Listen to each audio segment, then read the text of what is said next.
کوئی انسان، کوئی مسلمان، کوئی جو ہے مومن اپنے باپ کے نام سے، اپنی ماں کے نام سے، اپنی مرحومہ کے نام سے اگر قرآن پڑھ کر اس مرحومہ کو ثواب پہنچایا جائے تو اسی طرح ان کو خوشی ہوتی ہے، اسی طرح ان کو خوشی ہوتی ہے۔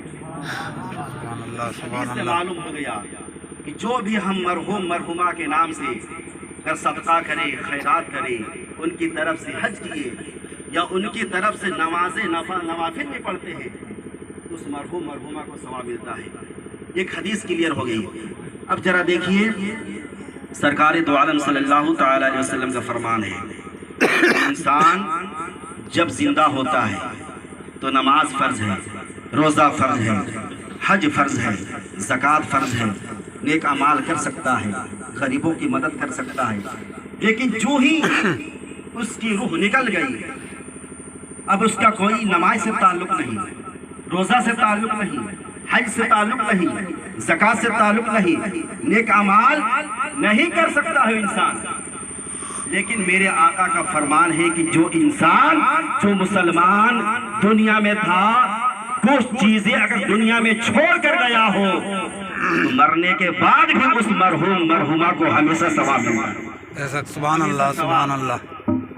سنجیدگی کے ساتھ سنیے، میں بتا رہا ہوں، میرے آقا فرماتے ہیں انسان جب مرتا ہے تو عمل کا دروازہ بند ہو جاتا ہے، اب نماز نہیں پڑھ سکتا ہے، روزہ نہیں رکھ سکتا ہے، لیکن میرے آقا فرماتے ہیں کچھ ایسی چیزیں ہیں جو انسان دنیا میں تھا، کچھ چھوڑ کر گیا ہے تو مرنے کے بعد اس کو ثواب ملتا ہے۔ پہلی چیز کیا ہے کہ دنیا میں تھا وہ انسان، حیات میں تھا، ظاہری زندگی میں تھا، اس میں علم دین سیکھا، اس نے علم دین سیکھا، اس نے کسی کو سکھایا، اسی لیے تو علم دین فرض ہے مسلمانوں۔ آقا فرماتے ہیں طلب العلم فریضۃ علی کل مسلمۃ مسلمہ، ہر مسلمان مرد عورت پر علم سیکھنا فرض ہے۔ میرا آقا فرماتے ہیں علم سیکھنا چاہے ہندوستان کی بات نہیں، ایران کی بات نہیں، میرا آقا فرماتے ہیں اگر علم حاصل کرنے کے لیے ملک چین بھی جانا پڑے تو جاؤ، علم دین حاصل کرو، علم دین حاصل کرو۔ علم نہیں رہے گا ماں باپ کا قدر نہیں سمجھ سکتے ہیں، علم نہیں رہے گا بڑوں کو ادب کیسے کرنا ہے نہیں سمجھ سکتے ہیں، علم نہیں رہے گا چھوٹوں پہ شفقت کیسے کرنا ہے اس کو معلوم نہیں ہو سکتا ہے، علم نہیں رہے گا غوث اعظم کا مقام ہے ہم تاریخ کو پڑھ نہیں سکتے ہیں، علم نہیں رہے گا بزرگوں کا مقام کیا ہے ہم سمجھ نہیں سکتے ہیں، اس لیے علم سیکھنا ضروری ہے، فرض ہے۔ میرے آقا فرماتے ہیں انسان، وہی پوائنٹ میں آ رہا جہاں میں بولا، سرکار نے فرمایا کہ پہلی چیز اس نے دنیا میں علم دین سیکھا، دوسرے کو سکھایا۔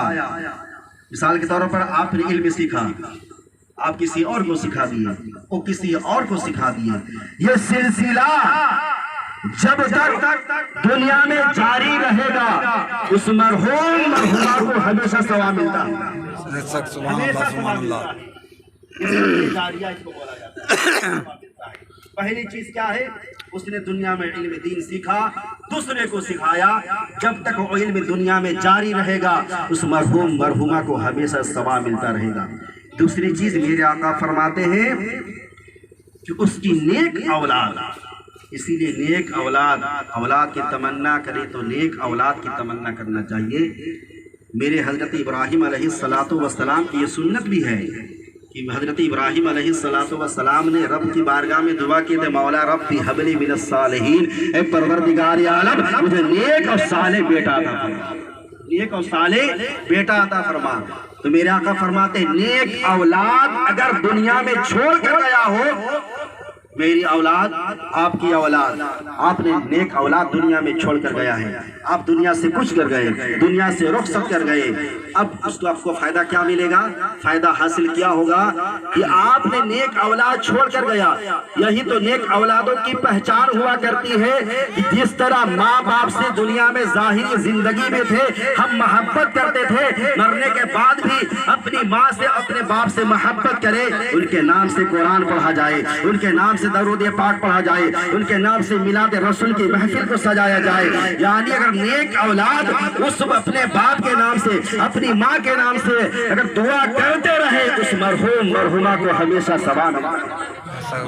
مثال کے طور پر یہ لے لیجیے کہ آپ نے دنیا سے انتقال کر گئے، آپ کی اولاد قبر میں گیا، قرآن پڑھا، سورہ یاسین شریف ہی پڑھ لیا، کچھ نہیں کم از کم 3 مرتبہ قل هو اللہ شریف پڑھ لیا۔ میرا آقا فرماتے ہیں جو 3 مرتبہ قل هو اللہ شریف پڑھے گا اس کو ایک قرآن مکمل ختم کرنے کا ثواب دیا سبحان اللہ سبحان اللہ ثواب اس کو دیا جاتا ہے۔ آپ دنیا سے کچھ کر گئے ہیں، دنیا سے رخصت کر گئے ہیں، میرے دوستو آپ کا بیٹا قبر میں گیا، سورہ یاسین شریف پڑھا، سورہ فاتحہ پڑھا، سورہ اخلاص شریف پڑھا، اور رب کی بارگاہ میں دعا کیا، مولا پروردگار عالم خالق کائنات، اے مولا اپنے حبیب کے صدقے میں، اے مولا تو کریم ہے کرم کر دے، اے مولا تو رحیم ہے رحم کر دے، اے مولا تو غفور رحیم ہے، اے میرے مولا میرے باپ کو بخش دے، میری ماں کو بخش دے۔ اللہ کا دریائے رحمت جوش میں آئے گا، اللہ فرمائے گا میرے بندو، اے میرے بندو تو نے مجھے رحمان کہا ہے، تو نے مجھے رحیم کہا ہے، تو نے مجھے رحیم کریم کہا ہے، تو جاؤ تمہارے باپ کو رحیم کہنے کے صدقے میں، کریم کہنے کے صدقے میں، غفور رحیم کہنے کے صدقے میں آپ کی ماں کو میں نے بخش دیا، آپ کی ماں کو میں نے بخش دیا۔ یعنی نیک اولاد آپ نے دنیا میں چھوڑ کر گئے ہیں تو مرنے کا آپ کو فائدہ حاصل ہوگا۔ تیسرا پوائنٹ کہ میرے آقا فرماتے ہیں کہ آپ ظاہری زندگی میں تھے، بس یہ حدیث کو سنیے، اس کے بعد میں اختتام کروں گا۔ تیسرا پوائنٹ، تیسری چیز میرے آقا نے فرمایا کہ آپ ظاہری زندگی میں تھے، آپ حیات میں تو ایسا کام کر کے جائیے، اس لیے موت کا کوئی گارنٹی نہیں ہے کب موت آ سکتی ہے، ایک پل کا بھی خبر نہیں کہ آج ہم یہاں پہ چھت پہ بیٹھے ہوئے ہیں تو کل ہم چل سکتے ہیں، اس کی کوئی گارنٹی نہیں ہے۔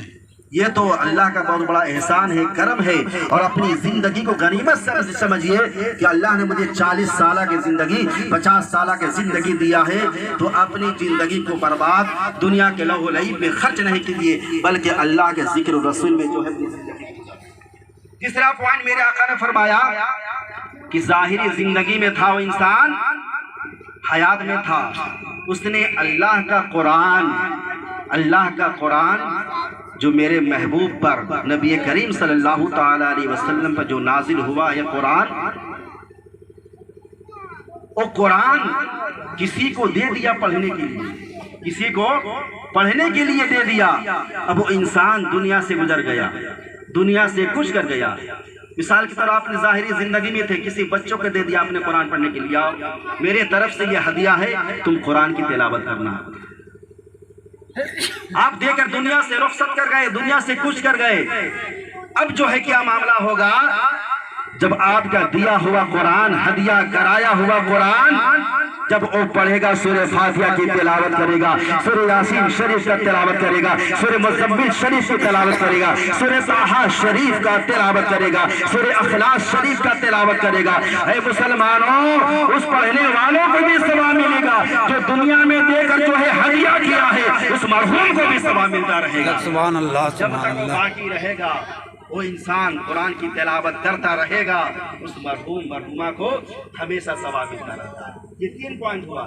چوتھی چیز ہے میرے آقا نے فرمایا کہ ظاہری زندگی میں ہے تو ایسا کام کر کے جائیے۔ چوتھی چیز کہ مسجد یہ کن کا گھر ہے؟ میرا اور آپ کا گھر نہیں، یہ رب کا گھر ہے، پروردگار عالم کا گھر ہے، اور مسجد یہ خدا کا گھر ہے۔ قرآن فرماتا ہے انما یامر مساجد اللہ من آمن باللہ والیوم الآخر واقام الصلاۃ وآتى الزکاۃ ولم یخش الا اللہ۔ اللہ کی مسجدیں وہی آباد کرتے ہیں جو اللہ اور رسول پر ایمان رکھتے ہیں، جو حج کرتے ہیں، نماز ادا کرتے ہیں اور اللہ کے سوا کسی سے نہیں رہتے۔ اللہ کی مسجدیں وہی آباد کرتے ہیں۔ مثال کے طور پر کوئی ضروری نہیں ہے کہ ہم ڈالٹن گنج کی مسجد میں ہم پیسہ دیں گے، تعمیری کام جو ہے کرائیں گے تبھی ہم کو ثواب ملے گا۔ دنیا کی کہیں بھی مسجد ہو، چاہے ہندوستان کی مسجد ہو، چاہے پاکستان کی مسجد ہو، چاہے رانچی کی مسجد ہو، چاہے ڈالٹن گنج کی مسجد ہو، چاہے جو ہے یہاں کی مسجد ہو، کہیں کا بھی مسجد ہو، آپ اس مسجد میں تعمیری کام کرا دیا، آپ نے اس مسجد میں بدنا دے دیا، دیا, آپ نے جو ہے لوٹا دے دیا, آپ نے وضو کرنے کے لیے آپ جو ہے لوٹے کا انتظام کر لیا, جہاں نماز دے دیا, آپ نے وضو کرنے کے لیے نل دے دیا, آپ نے پانی کا جو ہے انتظام کر دیا کہ لوگ آئیں گے نمازی وضو کریں گے. تو میرے دوستوں وہ چیز جب تک باقی رہے گی اس مرحوم مرحومہ کو ہمیشہ ثواب ملتا رہے گا. سبحان بات اللہ. سمجھ میں آ رہا ہے کہ نہیں میں بول رہا ہوں اسے؟ بالکل. یہ 4 پوائنٹ. چوتھی چیز ہے کہ اگر آپ نے اللہ نے دیا ہے تو اللہ کے گھروں میں خرچ کیا کیجیے. اور ایسے بھی میں کہوں گا کہ آپ نماز جمعہ کو جاتے ہیں تو یہ سوچ کر جائیے کہ آج جمعہ کا دن ہے, آج عید کا دن ہے, ہم ایک دنہ گٹکا اور پان نہیں کھائیں گے. اس پیسے کو بچا کر میں اللہ کے گھر میں صرف کر دیں گے, اللہ کے گھر میں جو ہے تعاون کے لیے دے دیں گے. میرے دوستو یہ پیسہ آپ کو رائے گا نہیں جائے گا, آپ کا پیسہ برباد نہیں جائے گا. یہی پیسہ کل قیامت کے دن نیکی کے شکل میں کھڑا ہو جائے گا. عرض کرے گا مولا تیرے بندے نے تیرے گھر میں 10 روپیہ تعاون کیا تھا, مولا اے مولا ان کے صدقے میں بخشش بندے کو سبحان اللہ. بخشش فرما دے. میں کہوں گا کہ ہفتے میں ایک دن آپ پان نہ کھائیے, گٹکا نہ کھائیے, ایک دن سگریٹ نہ پیجیے, بلکہ اس پیسے کو بچا کر 10 روپیہ بچا کر اللہ کے گھر میں آپ دے دیجئے. انشاءاللہ تعالی آپ کو تو دنیا میں بھی فائدہ ہوگا, اس سے زیادہ آپ کو مرنے کے بعد فائدہ ہوگا. یہ کتنا ہوا؟ 5 پوائنٹ. چھٹا پوائنٹ کیا ہے؟ میرے آقا نے فرمایا تو انسان ظاہری زندگی میں تھا, وہ کیا کیا کہ نہر یا کنواں کھودوا دیا. کہیں بھی مسجد کا بغل میں ہو یا کہیں بھی ہو, پانی کا انتظام کر دیا, پانی کا اہتمام کر دیا, اس نیت سے کہ لوگ آئیں گے پانی پیئیں گے, لوگ آئیں گے نہلائیں گے, لوگ آئیں گے پانی کا یوز کریں گے.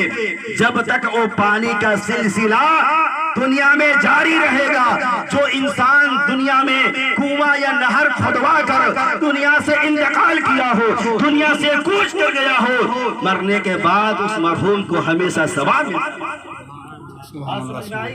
یہ 6 پوائنٹ.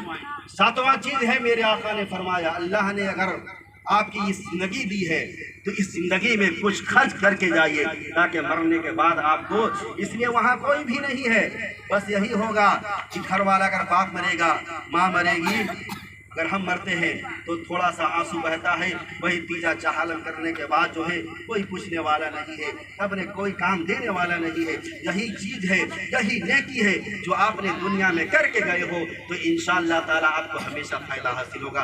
7ویں چیز میرے آقا نے فرمایا وہ انسان ظاہری زندگی میں تھا, وہ انسان حیات میں تھا, اس نے غریب انسان کو, فقیر انسان کو, مفلس انسان کو اپنے ہاتھوں سے جو ہے صدقہ دیا ہوگا, مرنے کے بعد اس مرحوم مرحومہ کو ہمیشہ ثواب ملتا ہے.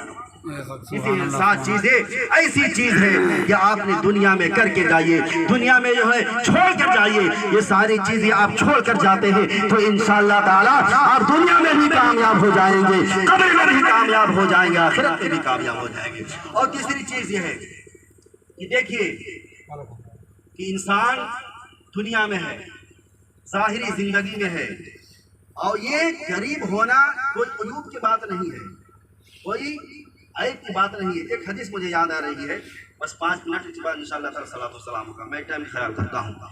ایک حدیث سنیے کہ ایک مرتبہ حضرت